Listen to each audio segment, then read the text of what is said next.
నీకు అన్యోన్యమైన సహవాసం కలిగి ఉన్నప్పుడు, నీవు దేవుని సన్నిధిలో ప్రార్థించడాన్ని నేర్చుకున్నప్పుడు, దేవుని ఆత్మ నీలో నివసిస్తూ నువ్వు దేవుని వాక్యాన్ని చదువుతున్నప్పుడు ఆ వాక్యం ద్వారా నీతో మాట్లాడుతూ వస్తాడు నువ్వే పని చేయాలనేది. కాబట్టి ప్రియ సహోదరుడా సహోదరి, బైబిల్ గ్రంథంలో కొన్ని సంగతులు మనకి అనేక సత్యాల్ని బోధిస్తున్నాయి. రోమీలకు రాసిన పత్రిక 9వ అధ్యాయం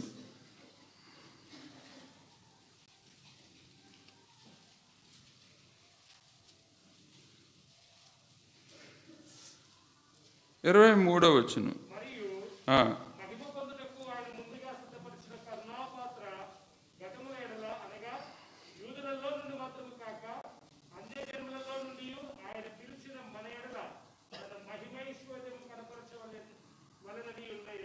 చాలండి. ఇక్కడ కరుణాపాత్ర ఘటముల ఎడల అంటే మనపైన దేవుని యొక్క కరుణని మనం అనుభవిస్తూ వచ్చినాం. వాస్తవమునకు మనం ఆయన ఇంటిలో ఉండే అర్హత మనకు లేదు. ఎందుకు మనకి ఆయన ఇంటిలో ఉండే అర్హత లేదు? ఆయన గడప తొక్కే అర్హత కూడా మనకు లేదు కదా.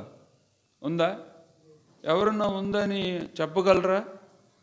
ఇక్కడ యెషయా గ్రంథంలో ప్రశ్నించాడు, ఆయన ప్రజల్ని ప్రశ్నించాడు. ఏమని? 1వ అధ్యాయం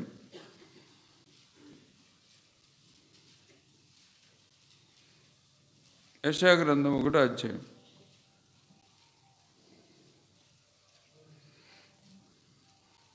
11వ వచనం. విస్తారమైన మీ బలులు నాకేలా, దహన బలులకు పొట్టేళ్లను బాగుగా మేపిన దూడల క్రొవ్వును నాకు. అంటే మీరు చాలా ప్రార్థనలు చేస్తున్నారు, చాలా ఆరాధనలు చేస్తున్నారు, అవి నాకెందుకు? మరి కోడెల రక్తమందైనను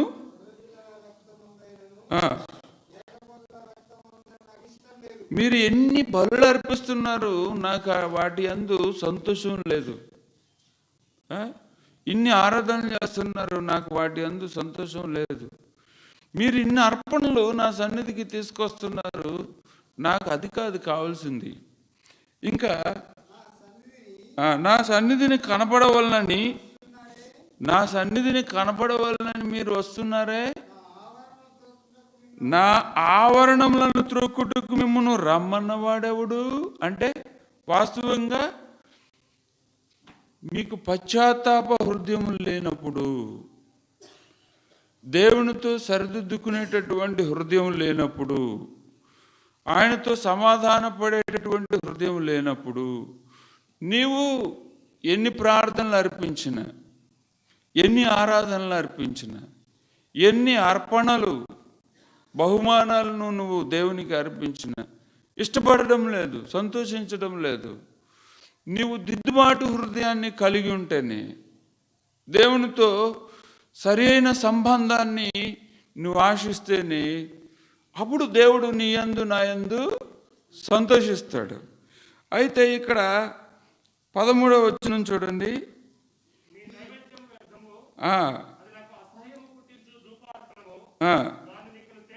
అది నువ్వు ముందు ఆరాధించడానికి ముందు పశ్చాత్తాపడు. దేవుని దగ్గర ఎక్కడ తప్పిపోయావో గుర్తు చేసుకో. ఎక్కడ ఆయన వాక్యాన్ని అతిక్రమించావు, ఎక్కడ ఆయన చిత్తానికి అవిధేయుడవయ్యావు, అవిధేయురాలవయ్యావు, అది గుర్తు చేసుకో. అప్పుడు క్షమాపణ అడుగు. అది కూడా హృదయపూర్వకంగా క్షమాపణ అడుగు, హృదయపూర్వకంగా పశ్చాత్తాపడు. అంటే మనం అలవాటుతో కూడినటువంటి పశ్చాత్తాపములు, అలవాటుతో కూడినటువంటి ఒప్పుదలలు దేవుడు అంగీకరించడం లేదు. నా చిన్నతనంలో ఒక షాపుకి వెళ్తే ఆ సావుకారు గారు షట్టర్ ఓపెన్ చేయగానే ఈశాన్య మూలలో ఉన్నటువంటి ఆ విగ్రహాల ముందుకు వెళ్ళి ఇలాగా నమస్కారం చేసి ఇలా ఇలా లెంపలు వేసుకుని ఏం కావాలి అనేవాడు. అర్థమైందా?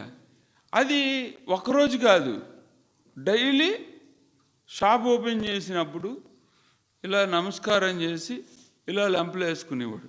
అంటే దానికి చెంపదెబ్బలు వేసుకుంటున్నాడంటే అర్థం ఏంటంటే, దేవుడా నేను చేసిన పాపాలని క్షమించు, రేపు చేసే పాపాలని క్షమించు, ఎల్లుండి చేసే పాపాలను కూడా క్షమించు, రోజు చేసే పాపాలని క్షమిస్తూ ఉండు, ఇవాళ నేను వ్యాపారంలో చేయబోయే పాపాలను కూడా క్షమించు అని. అది పశ్చాత్తాపమని దాన్ని అంటారా? దేవుని అతడు ఒక మాయని నమ్మి ప్రార్థిస్తున్నాడు, సత్యాన్ని గారు నిజమైన దేవుణ్ణి ప్రార్థించడం లేదు. అతనికంటే మనం ఏ విషయంలో భిన్నంగా ఉన్నాము? అతడు తెలియక ఆ పని చేశాడు.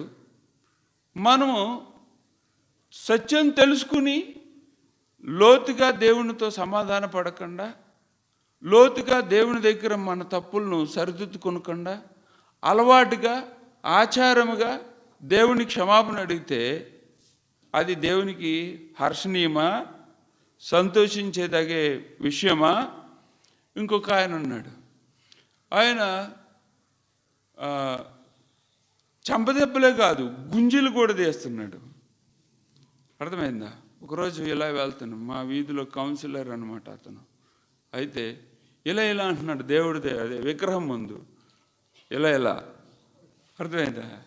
అమ్మ ఎంత భక్తి! ఆ గుంజీలు అయిపోయినాయి, చంపదెబ్బలు అయిపోయినాయి, నమస్కారం అయిపోయింది, జేబులో నుంచి సిగరెట్ తీశాడు. అర్థమైందా? జేబులో నుంచి ఏం తీశాడు అంటే, అతనికంటే మనం ఏ విషయంలో భిన్నంగా ఉన్నాము? ఏ విషయంలో భిన్నంగా ఉన్నాం? అతడు తెలియక పని చేశాడు, మనమేమో ఆచారముగా, అంటే ఊతపదంగా వస్తుంది మనకి పశ్చాత్తాపపు మాటలు, అంటే అలవాటుగా వస్తున్నాయి. ప్రియ సహోదరుడా, సహోదరి, అది నువ్వు దేవునితో నీ సంబంధాన్ని రెస్టోర్ చేసుకోవడానికి, దేవునితో నీ సంబంధాన్ని తిరిగి నిర్మించుకోవడానికి అది సరిపోదు. అది సరిపోదు. అంతకంటే ఎక్కువ దేవుని దగ్గర మనం పరీక్షించుకోవాల్సిన అవసరం మనకి ఉంది.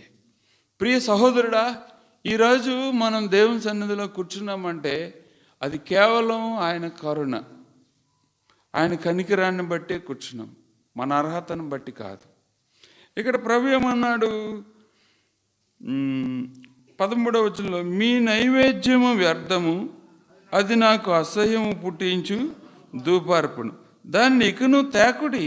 అమావాస్యయు విశ్రాంతి దినమును సమాజ కూట ప్రకటనను జరుగుచున్నవి, పాపుల గుంపు కూడిన ఉత్సవ సమాజమును నేను ఓర్చజాలను.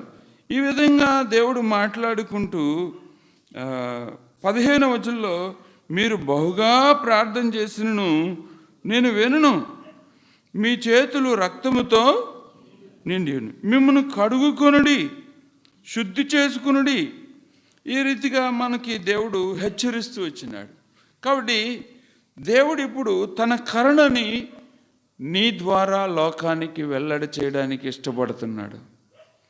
తన కనికరాన్ని, అంటే నువ్వు ఎంత దేవుని ప్రేమ అనుభవించావో, ఎంత ఆయన దీర్ఘశాంతాన్ని అనుభవించావో, ఎంత ఆయన సహనాన్ని, ఓర్పుని ఆయన సన్నిధిలో నీవు అనుభవించావో, ఆ యొక్క ప్రేమని నీ ద్వారా లోకానికి వెల్లడి చేయడానికి ఇష్టపడుతున్నాడు.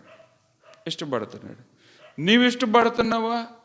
దేవుని కరుణాపాత్రగా ఉండడానికి, దేవుని కరుణాపాత్రగా ఉండడానికి, నీ ద్వారా లోకానికి దేవుడు తెలియచేయాలని ఇష్టపడుతున్నాడు. నీవు ఇష్టపడుతున్నావా? అయితే ఈ రాత్రి దేవుని సన్నిధిలో విశ్వాసంతో ప్రార్థించు. ప్రభువా, నేను ఇష్టపడుతున్నాను, నీ కరుణాపాత్రగా నేను ఉండడానికి, నా ద్వారా లోకానికి నీ మహిమను వెల్లడి చేయడానికి నన్ను నీవు పాత్రగా చేసుకుంటానంటే నేనెంతో ఇష్టపడుతున్నా. దేవునితో చెప్పు, కోరుకో, ప్రార్థించు. అవసరమైతే నీకు ఆరోగ్యం సహకరిస్తే ఒకరోజు ఉపవాసం ఉండు. మన ఉపవాస ప్రార్థనలు కూడా ఎలాగుంటాయంటే 6 గంటల నుంచి 12 వరకు, ఉదయం 6 గంటల నుంచి ఎక్కడ దాకా, మధ్యాహ్నం 12 వరకు. ఆ తర్వాత ప్రార్థన చేసి భోజనం తినేస్తాం. దాన్ని మనం ఏమంటామంటే ఉపవాస ప్రార్థన అంటాం. బైబిల్లో ఎక్కడన్నా అలాంటి ఉపవాసం జరిగినట్టు మనం చూడగలమా? దానికంటే నువ్వు ఉపవాస ప్రార్థన అనక, దాన్ని ఉపవాస ప్రార్థన అనకు. ఏదో నా ఆరోగ్యం ఇంతవరకే సహకరించింది, ఇంతవరకే నేను కూడా సేవకు రాకముందు ఉపవాసం అని ప్రతిసారి దేవుని వాక్యం చదువుతూ ఉండేవాడిని. అరే ఏంటి ఉపవాసం ఉండమంటున్నాడు దేవుడు, ఎందుకు ఉండమంటున్నాడో అర్థం కాదు. ఆ సమయంలో మా కుటుంబంలో చాలా అప్పులు ఉన్నాయి. కాకపోతే నేను ఉపవాసం ఉండలేను. నాకు రోజుకు 3 సార్లు అన్నం తినకపోతే ఆకలి తీరదు. అలాంటిది ఉదయం టిఫిన్ కూడా నాకు సరిపోదు, భోజనమే తినాలి. అలాంటిది నేను ఎలాగా ఉపవాసం ఉండగలనని నేను భావించేవాడిని. అయితే ఒకరోజు 3 పూటలు తింటాను కదా, ఒక పూట మానేద్దాం, అప్పుడు దేవుడికి ఇష్టమవుతుందేమో చూద్దాం అనుకుని ఒక పూట మానేసా. మళ్ళా ఇది ఉపవాసం అనుకుని మళ్ళా తినేసా. అర్థమైందా? మళ్ళా తినేసా. అయితే మళ్ళా సంవత్సరం మళ్ళా అదే వాక్యం నన్ను వెంటాడుతూ వచ్చింది, ఉపవాసం. అప్పుడు నేను ఉదయం నుంచి సాయంత్రం 5 గంటల వరకు ఉన్నా. ఉదయం నుంచి సాయంత్రం ఆ ఉన్న సమయం దేవుని సన్నిధిలోనే గడిపాను. 40 దినాలు ఉండాలని నేను తీర్మానం చేసుకున్నా. ప్రియ సహోదరుడా, సహోదరి, నువ్వు నిజంగా దేవునితో నీ సంబంధాన్ని రెస్టోర్ చేసుకోవాలని ఆశ నీకుంటే పై పశ్చాత్తాపాలు వద్దు. హృదయపూర్వకంగా దేవుని సన్నిధిలో తీర్మానం చేసుకో. ఒకరోజు, కనీసం నెలలో ఒకరోజైనా ఉదయం నుంచి సాయంత్రం వరకు దేవుని సన్నిధిలో గడుపుతా, ఆ సాయంత్రం భోజనం చేస్తా అని తీర్మానం చేసుకో. బైబిల్లో చాలా సందర్భాల్లో ఉపవాసం దేవునితో తిరిగి సమకూర్చబడడానికే ఆ సమయాన్ని దేవుడు వాడుకున్నాడు. నిన్ను కూడా దేవుడు నీవు తనతో అన్యోన్య సహవాసం కలిగి ఉండాలని కోరుకుంటున్నాడు. కాబట్టి నువ్వు కూడా ఎప్పుడైనా తీర్మానం చేసుకో. యోవేలు గ్రంథంలో చదువుతాం కదా, 2:12. యోవేలు గ్రంథం 2:12. ఇప్పుడైనా మీరు ఉపవాసం ఉండి కన్నీరు విడుచుచు దుఃఖించుచు మనపూర్వకంగా తిరిగి. కాబట్టి హృదయపూర్వకంగా నీవు ఉండు. హృదయపూర్వకంగా ఆ రోజు వేరే ఏ పనులు పెట్టుకోక. 1 దేవుని వాక్యం చదువుకోవడం, 2 ప్రార్థన చేయడం. ఏమైనా నీకు తప్పులు గుర్తొస్తుంటే క్షమాపణ అడుగు. దేవునికి విరోధమైన తప్పులు గుర్తొస్తే దేవుని క్షమాపణ అడుగు. మనుషులకి విరోధమైన తప్పులు గుర్తొస్తే మనుషుల్ని క్షమాపణ అడుగు. అంటే మనుషులకు విరోధమైన తప్పులు ఉంటాయి, దేవునికి విరోధమైన తప్పులు ఉంటాయా? ఉంటాయి. నువ్వు మనిషిని కొట్టావు, దేవుణ్ణి క్షమాపణ అడుగుతావు. లేదా మనుషుని దూషించావు, దేవుని దగ్గర క్షమాపణ అడుగు. అది ఎలా న్యాయం? అది నువ్వు బాధపరిచింది మనుషుడిని అయితే క్షమాపణ అడుగుతుంది ఎవరిని? నువ్వు అన్యాయం చేసింది మనుషునికైతే దేవుని క్షమాపణ అడిగితే అది ఎలా న్యాయం? అది నువ్వు దొంగిలించింది మనుషుని దగ్గర అయితే దేవుని క్షమాపణ అడిగితే అది ఎలా న్యాయం? అది నువ్వు దొంగిలించిన వస్తువు తిరిగి వెళ్ళి ఇచ్చేసేయి, క్షమించమని అడుగు. అది హర్షణీయం, అది లోతైన పశ్చాత్తాపం, అది దేవునితో నీ సంబంధాన్ని సరిదిద్దుకోవడం. దేవుడు తన మహిమను నీలో వెల్లడి చేసే సమయం అది. దేవుడు నిన్ను కోరుతుంది అదే, నీ నుండి దేవుడు ఆశిస్తుంది అదే. నీలో తనను చూసుకోవాలనే కోరిక దేవునికి ఉంది. అర్థమవుతుందా? నాలో నీలో అంటే మన ఫేస్ చూడగానే దేవుడు మనం అర్థంలాగా ఉండాలి. దేవుడు మనలో రిఫ్లెక్ట్ అవ్వాలి. దేవుని ఆత్మ యొక్క పని మనలో రిఫ్లెక్ట్ అవ్వాలి. ఇలాంటి అన్యోన్య సహవాసాన్ని నీకు ఇవ్వగోరుతున్నాడు. నువ్వు దేవునితో నడిచే హానోకు వలె, దేవునితో నడిచే నోవాహు వలె నిన్ను చూడగోరుతున్నాడు. ప్రియ సహోదరుడా, సహోదరి, ఆయన కరుణని నీ ద్వారా వెల్లడి చేయాలనేది ప్రభు ఇష్టమైన కార్యమై ఉంది. కాబట్టి ఈ రాత్రి నువ్వు బలంగా తీర్మానం చేసుకో. ఈ క్రొత్త సంవత్సరంలో ఇంకొక మాట మనం చదువుకుందాం. 2 రాజులు 2:20.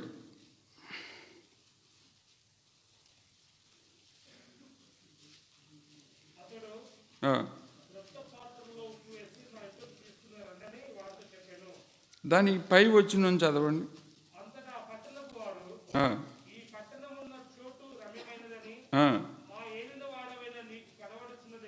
చాలండి. ఆ పట్టణం ఉన్న చోటు ఏంటంట చెప్పండి. ఆ పట్టణం ఉన్న చోటు రమ్యమైనది కానీ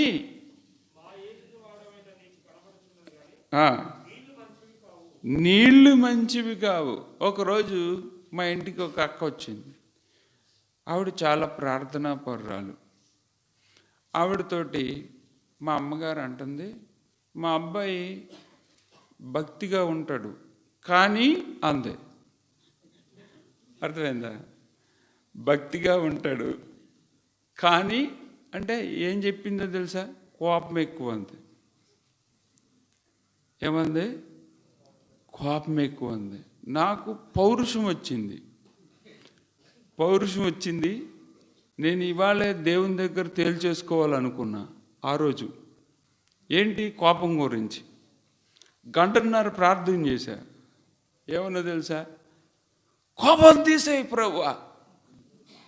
ఏం ప్రార్థన? కోపం తీసేయి.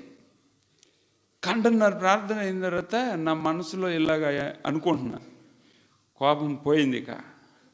ఏమైంది? కోపం పోయింది. ఇప్పుడు నేను ఈ చెంప మీద కొడితే ఈ చెంప చూపించేస్తా. అర్థమైందా? ఎందుకంటే నేను 1.5 గంట ప్రార్థన చేశాను కదా. ఈ చోటు రమ్యమైనది కానీ నీళ్లు మంచివి కాదు. అతడు పరాక్రమశాలి కానీ అతడు పరిచర్య చేస్తాడు కానీ అతడు వాక్యం చెప్తాడు కానీ ఆమె ఆరాధన చేస్తుంది కానీ ఆమె సాక్ష్యం చెప్తుంది కానీ అంటే ఎవరో దైవజనుడు అన్నాడు, కానీలోనే ఉంది అది, కానీలోనే ఉంది. అలాగా నాకు కోపం ఎక్కువ అన్నది. నా గురించి అలాంటి చెడ్డ రిపోర్ట్ చెప్పడం నాకు సంతోషంగా లేదు. ఇది ఏమైనా సరే దేవుని దగ్గర తేల్చేసుకోవాలా. కాబట్టి ప్రార్థన చేశా, కోపం తీసివేయి ప్రభువా. 1.5 గంట ప్రార్థన అవగానే ఇక కోపం పోయింది. మనసులో అనుకుంటున్నా. అయితే మా అమ్మగారు అన్నారు, ఈ క్యాను చెల్లెళ్ళ అత్తయ్య గారి దగ్గర ఇచ్చేసిరా అని చెప్పేసి అన్నది. సరే క్యాన్ తీసుకుని సైకిల్ మీద వెళ్తుంటే ఒక మేకల మంద రోడ్డు మీద నడుస్తుంది అనమాట. ఒక క్యాను ఒక మేకకి తగిలితే ఆ మేకల కాపరి తిడతం మొదలెట్టాడు. ఆ తిట్లకి పులి స్టాప్ లేదు, కామా లేదు. నేను సైకిల్ మీద నుంచి ఒక కాలు రోడ్డు మీద అలా ఆంచి ఇంటనే ఉన్నాను, ఆగట్లేదు. అప్పుడు ఇలా అన్నా, నరికేస్తా అన్నా. అంటే నాకు 15 నిమిషాల తర్వాత చేసిన ప్రార్థన గుర్తొచ్చింది. 15 నిమిషాల ముందు చేసిన ప్రార్థన గుర్తొచ్చింది. ఏం ప్రార్థన చేశా? కోపం తీసేమని చేశా. ఆ ప్రార్థనలో ఏంచేమో ఈ చెంప మీద కొడితే ఈ చెంప చూపిస్తా అనుకున్నా. పోలేదేంటి కోపం? అంటే ప్రార్థన వల్ల కోపం పోదు. దేవుని వాక్యానికి విధేయత చూపించడం వల్ల కోపం పోతుంది. అంటే నాకు ఆ సత్యం నేర్పించడం. ఆత్మానుసారముగా నడుచుకునుడి, అప్పుడు శరీరేచ్ఛను నెరవేర్చరు. అంటే కొన్ని శేషాలు మనలో మిగులుతాయి. మనం రక్షించబడిన కొన్ని శేషాలు మనకు ఉంటాయి. ఇవి మనల్ని ఏమని హెచ్చరిస్తాయి అంటే, నువ్వు దేవుని వాక్యాన్ని అనుసరించడం లేదు, ఆ కారణంగా ఈ శేషం నీలో మిగిలి ఉంది. నువ్వు దేవుని వాక్యాన్ని అనుసరించడం లేదు, నువ్వు దేవుని వాక్యాన్ని అనుసరించాలి, అందుకే ఈ శేషం నీకు మిగిలి ఉంది. అంటే శరీర సంబంధమైన కోపము వేరు, ఆత్మ సంబంధమైన కోపం వేరు. ఆత్మ సంబంధమైన కోపం ఉంటుందా అని మీరు అడుగుతారేమో. తప్పు సరిచేయడం కొరకు ఆత్మ సంబంధమైన కోపం ఉంటుంది. విన్నారా? అది శరీర సంబంధమైన కోపం వేరు. ఇప్పుడు దేవాలయంలో గువ్వలో రోకలు మార్చేవాళ్ళు బల్లలన్నీ ప్రభువారు ఏం చేశారు? తిరగేశాడు. అది ఏంటది? నా తండ్రి ఇల్లు వ్యాపారపు ఇల్లుగా చేస్తున్నారు మీరు. అక్కడ ఆత్మ సంబంధమైన కోపం, తప్పు సరిచేయడం కోసం. ఒకరోజు నేను షాప్లో మా పిల్లోడు అన్నాడు, ఇది కొను అన్నాడు. ఇది కొని అంటే చల్లటి అన్నా నేను. అంటే ఆ షాప్ ఆయన అంటాడు, మీకు కూడా కోపం వస్తుందా అన్నాడు. అంటే ఎందుకు రాదు? కోపం రాకపోతే వీళ్ళ మాట ఎక్కడ వింటారని. కాబట్టి ప్రియ సహోదరుడా సహోదరి, మన జీవితంలో ఆ కానీలోనే ఉంది. కానీ దేవుడు ఇక్కడ ఒక ఎలీషా ఏమన్నాడు అంటే, ఒక కొత్త పాత్ర తీసుకురండి, అందులో ఉప్పు వేయండి. దేవుడు నిన్ను ఒక కొత్త పాత్ర వలె చేయాలని కోరుకున్నాడు. యేసుక్రీస్తు ప్రభు అనే సారాన్ని నీలో ఉంచుకోరుతున్నాడు. ఆయన ప్రేమ సారాన్ని నీలో ఉంచుకోరుతున్నాడు. ఆయన వలె శత్రువుల్ని క్షమించే హృదయంతో నిన్ను నింపాలని కోరుకుంటున్నాడు. ఆయన వలె నీవు అనేకులకు నీ ద్వారా ఆయన జీవాన్ని నీలో నుండి ప్రవహింపచేయాలని ఆయన ఉద్దేశం. ఇష్టపడుతున్నావా? ఒక కొత్త పాత్రగా చేయబడడానికి, ప్రభు యొక్క జీవంతో నింపబడడానికి, ప్రభు యొక్క సారంతో నింపబడడానికి ఇష్టపడుతున్నావా? ఇష్టపడుతున్నట్లయితే హృదయపూర్వకంగా ప్రార్థించు. ప్రభా, నన్ను ఒక క్రొత్త పాత్రగా చేయి. ఈ సంవత్సరంలో నీ జీవంతో నన్ను నింపు, నీ సారంతో నింపు. ఆ కొత్త పాత్రలో దేవుడు ఎలీషా ఉప్పు వేయమని చెప్పాడు. యేసుక్రీస్తు ప్రభు కంటే ఘనమైన సారం ఈ లోకానికి ఏముంది? కాబట్టి ప్రియ సహోదరుడా సహోదరి, నీ ద్వారా లోకానికి దేవుని యొక్క రుచిని చూపించాలని కోరుకున్నాడు. నీ ద్వారా లోకానికి దేవుడు తన జీవాన్ని ఇవ్వకోరుతున్నాడు. నీలో నుండి జీవజల నదులు ప్రవహింపచేయాలనేది ప్రభు యొక్క ఉద్దేశ్యం. అయితే నీవు ఆయనకి చోటు ఇవ్వకపోతే ఎండిపోయినటువంటి వ్యక్తిగా మనం మిగిలిపోతాం. జీవం లేని వారుగా, సారం లేని వారుగా మనం మిగిలిపోతాం. 4వ అధ్యాయం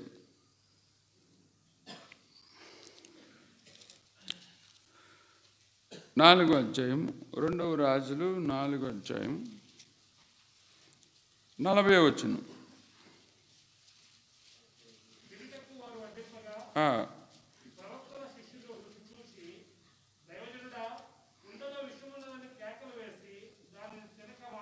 చాలండి.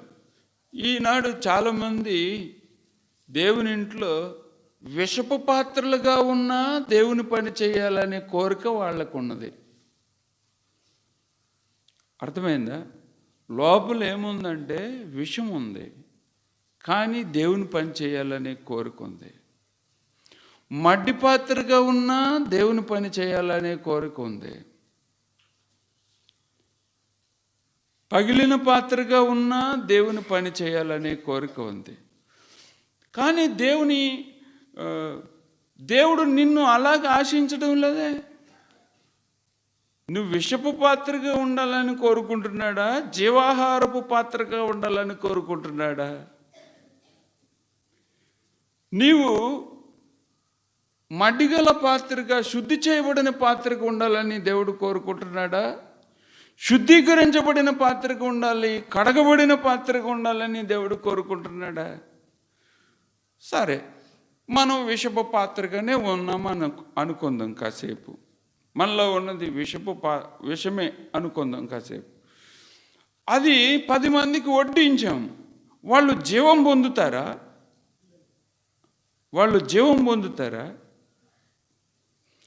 మనం శుద్ధీకరించబడిన పాత్రగా ఉన్నాం, మడ్డి పాత్రగా ఉన్నాం. లోపల కడగబడిన స్థితి ఉంది మనకి, శుద్ధీకరించబడిన స్థితి ఉంది మనకి. 10 మందికి ఆ మడ్డి పాత్రలోది వడ్డించాము. ఎవరు క్రీస్తు ప్రేమను రుచి చూడగలరు? ఎవరు క్రీస్తు జీవాన్ని రుచి చూడగలరు? ఎవరు యేసు క్రీస్తు ప్రభు వారి యొక్క వెలుగుని పొందగలరు? ప్రియ సహోదరుడా, సహోదరి, దైవజనుడా, కుండలో ఏముంది? మనసాక్ష్యం ఏమై ఉంది?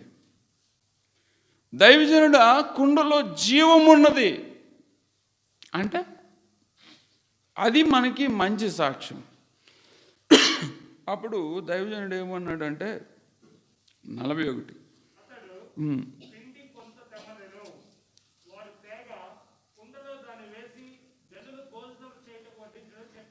పిండి అంటే నలగొట్టబడినది అని అర్థం. యేసుక్రీస్తు ప్రభువారి కంటే నలగొట్టబడినటువంటి వారు ఎవరు ఈ లోకంలో ఉన్నారు? అతనిని నలగొట్టుటకు యెహోవాకు ఇష్టమాయను అంటే అంతగా నలగొట్టబడ్డాడు, అవమానపరచబడ్డాడు, అక్రమకారుడని ఎంచబడ్డాడు. అలాంటి జీవము, అలాంటి స్థితిని ఎవరైతే ఇష్టపడతారో, అంటే నలగొట్టబడడానికి ఇష్టపడతారో వారు జీవాహారం అవుతారు, వారి ప్రభువులే. ఎందుకంటే ప్రభువు వారిని తన జీవంతో నింపుతాడు. మనం నలగొట్టబడడానికి ఇష్టపడితే, మనల్ని ఎవరైనా అవమానపరిస్తే మనల్ని వాళ్ళు సవరించేదాకా మనకు తృప్తి కలగదు. సారీ అయ్యా, నిన్ను ఊరికే అలాగ తెలియక అవమానపరిచానయ్యా, క్షమించయ్యా అంటేనే కానీ మనకు మాత్రం తృప్తి అవ్వదు. అయితే ప్రభువారు అవమానపరచబడినారు, అక్రమకారుల్లో ఒక్కనిగా ఎంచబడినాడు, అంతగా నలగొట్టబడినాడు. కాబట్టి లోకానికి ఆయన ఏమయ్యాడంటే జీవాహారము. ప్రియ సహోదరుడా, సహోదరి, ఆ విషపు పాత్రలో నలగొట్టబడిన పిండి వేశాడు. అప్పుడు నలుగురికి వడ్డిస్తే వాడికి ఏ హాని జరగలేదు. అదే నలగొట్టబడిన యేసుక్రీస్తు ప్రభువారి యొక్క అనుభవము మన జీవితంలో ఎప్పుడైతే కలిగి ఉంటామో మనము కూడా లోకానికి ఏమవుతాము? జీవాహారం అవుతాం. దేవుని వాక్యం నుండి యెహెజ్కేలు గ్రంథం 24వ అధ్యాయం.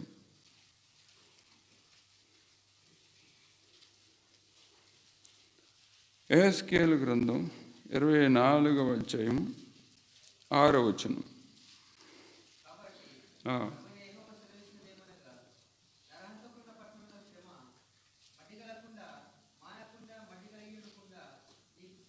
చాలండి. మానకుండా మడ్డి కలిగి ఉండే కొండ అంటే ఎన్ని సంవత్సరాల వాక్యం విన్నా ఆ మడ్డి పోలేదు. ఎన్ని సంవత్సరాలు తీర్మానం చేసుకోమన్నా ఆ క్షణంలో తీర్మానం చేసుకుని మళ్ళా 1 నెలకి 2 నెలలకి మరలా మామూలే. కాబట్టి మానకుండా మడ్డి ఉన్న కుండ ఏంటది? మానకుండా మడ్డి ఉంది. అది యెషయా గ్రంథంలో ఒక మాట ఉంది. ఆ మాట అంటే నాకు చాలా భయము. అది శుద్ధి చేయబడదు అంటాడు. అది ఏం చేయబడదంట? శుద్ధి చేయబడదు. యెహెజ్కేలు గ్రంథం 47.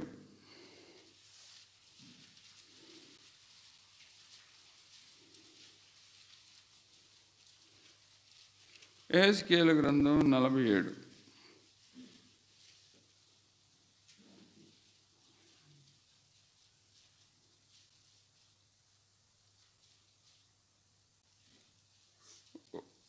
పదకొండవ వచనం.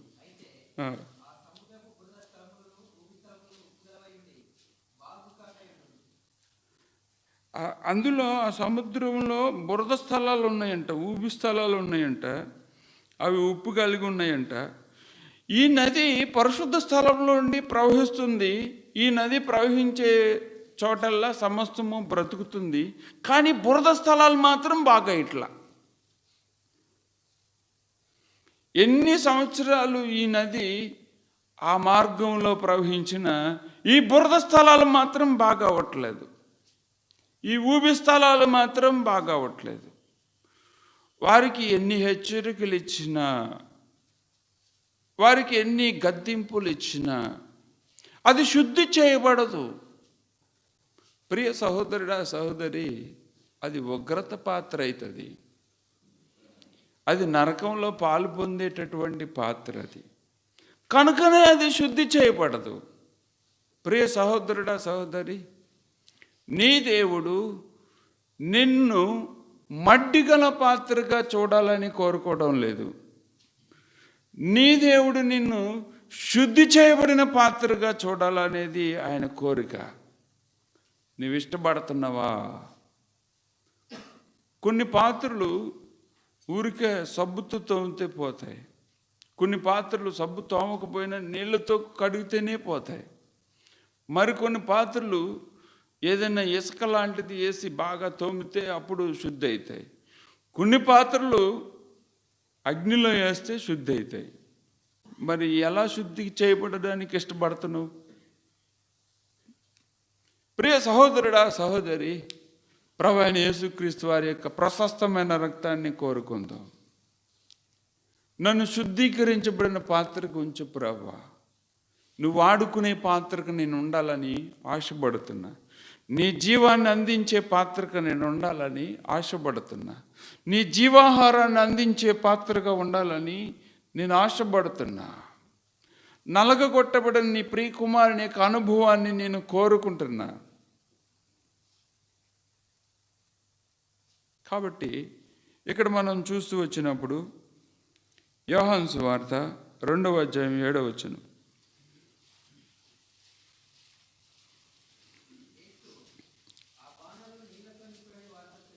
ఆ బాణలు నీళ్లతో నింపుడని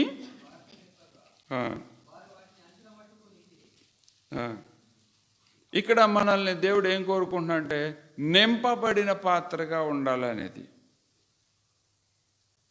మనం కొన్నిసార్లు పెట్రోల్ని మన బండిలో నింపుతాం. అది 100 కిలోమీటర్లు 200 కిలోమీటర్లు తిరిగిన తర్వాత అయిపోతుంది. మళ్ళీ బంకుకి వెళ్ళి ఏం చేస్తాం? అదే లేకపోతే సంవత్సరం కొన్న రోజే నింపుకొని ఇంకెప్పటికీ నింపలేదా? బండి మనం కొనుక్కున్న రోజు నింపాము అంతే, ఇక మళ్ళీ ఎప్పటికీ నింపలేదా? అయిపోయిన ప్రతిసారి ఏం చేస్తాను? దేవునికి నీకు ఎక్కడైతే చెడిందో, అంటే దేవునికి నీకు ఎక్కడైతే చెడడం అంటే ఏంటి?